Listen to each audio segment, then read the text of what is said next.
Hello everyone. र यहाँ हेर्न सक्नु आज चाहिँ हामी यहाँ बास गाडीमा है केटाहरू भाइहरू छ मसँग है।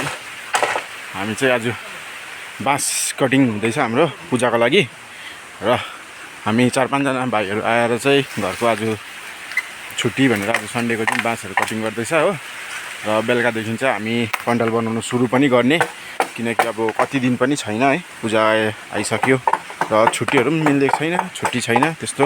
र आज सन्डे भएकोले गर्दा आज चाहिँ हामी हिजो चाहिँ सिलगढीमा आधाउधी सपिङहरू गऱ्यो र अरू के भाइहरू आज हामी आएर यहाँ सन्डे अलिक पानी रह्यो र अहिले चाहिँ यहाँ अहिले हामी 11 बजीदेखि चाहिँ हामी है यहाँ हेर्न सक्नुहुन्छ बाँसहरू काटेर अब लाने घरतर्फ र बेलुकादेखि चाहिँ अब बनाउनु पनि सुरु गर्ने भन्दैछ सबैजना मिलेर। र हेर्दै गर्नुहोस् हाम्रो पन्डाल कस्तो हुन्छ के हुन्छ है, कतिको हामी बनाउनु सक्ने रहेछौँ योपालि।